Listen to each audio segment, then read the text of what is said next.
વડોદરા મહાનગરપાલિકાના અણઘડ વહીવટનો ઉત્તમ નમૂનો સામે આવ્યો છે। પાલિકાના વિવિધ વિભાગો વચ્ચે સંકલનના અભાવને કારણે પ્રજાના ટેક્સના રૂપિયા પાણીમાં જતા હોવાના કિસ્સા અનેક વાર બને છે। ત્યારે ફરી એકવાર પાલિકાના રોડ વિભાગના અધિકારીઓએ બુદ્ધિનું પ્રદર્શન કરતા થોડા દિવસ પહેલાં જ લાખો રૂપિયાનો ખર્ચ કરીને બનાવવામાં આવેલો ભૂતળી જાપાથી ફતેપુરા તરફ જવાનો રસ્તો પાલિકાએ ખોદી નાખ્યો છે। રોડ બન્યા બાદ ગટરની ચેમ્બર બનાવવાની બાકી છે, ત્યાં જ અન્ય વિભાગ દ્વારા રોડ તોડી પાડવામાં આવ્યો। રોડ વારંવાર નહીં તોડવા અંગે વિભાગના અધિકારીઓએ અગાઉ મુખ્યમંત્રીને પણ ટકોર કરી હતી। રોડ વિભાગે બનાવેલ રોડને પાલિકાના પાણી પુરવઠા વિભાગે તોડી નાખ્યો છે।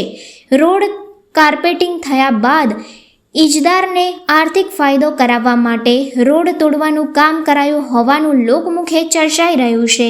વડોદરામાં રોડ રસ્તા બને છે, કરોડો રૂપિયાના, લગભગ 200 કરોડના કામ ચાલે છે ને આ રોડ રસ્તા બને તો કોઈ સંકલનનો કામગીરી થતી નથી, બિલકુલ અભાવ છે। રોડ પ્રોજેક્ટ રસ્તો બનાવવાનું ચાલુ કરે 6 મહિનાથી આની પર કામ ચાલી રહ્યું હોય ત્યારે સંકલનના ભાગરૂપે પાણી પુરવઠા ખાતાને, ગટર ખાતાને, ગેસ ખાતાને એ લોકો ઇન્ટિમેટ કરતા હોય છે કે તમારે જે ખોદવાનું હોય એ ખોદી નાખો, તો આ ખોદતા નથી।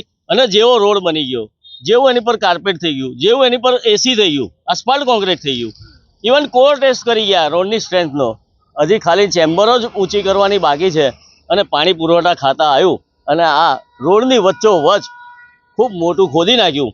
કયા કારણસર ખોદ્યું ને કયા કારણસર પૂરી દીધું, 5 મિનિટ ખુલ્લું રહેવા દીધું ને 5મી મિનિટે પૂરી દીધું, તો આ કોઈ કારણ વગરનું છે। આના માટે જવાબદાર કોણ?